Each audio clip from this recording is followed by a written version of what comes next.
বলা বাবা, এত রোদ উঠেছে, আমাকে তো যেতে হবে স্নান করতে। যা ইচ্ছা রান্না করো, আমি বলতে পারবো না।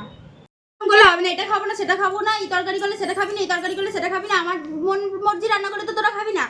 কিন্তু আমি কিন্তু কোনো ভাজা ভুজি তুমি তো খেতে পারবো না। যা খুশি করে যাও তো। জলদি করে বল, সব বললে হবে না, যে যা খুশি বলে করে রান্না হয় না। জলদি করে বল, আমাকে তো স্নান করতে হবে নাকি? হ্যাঁ, তাহলে একটা কাজ করো, পোলাও তার সাথে মাংস করে যাও।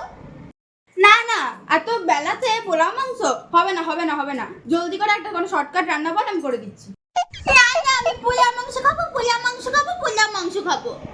না না, আমি ছেড়ে দে, তোদেরকে বলতে হবে না বাবা, আমি নিম পাতা করে দিচ্ছি, হ্যাঁ, আলু করলা ভাজা করে দিচ্ছি আলু দিয়ে, ঠিক আছে, আর পটলের তরকারি করে দিচ্ছি। এটা খেতে হলে হবে না, খেতে হলে না। যদি নিজেরই হিসাবে রান্না করা ছিল তাহলে আমাকে জিজ্ঞেস করার কি দরকার ছিল?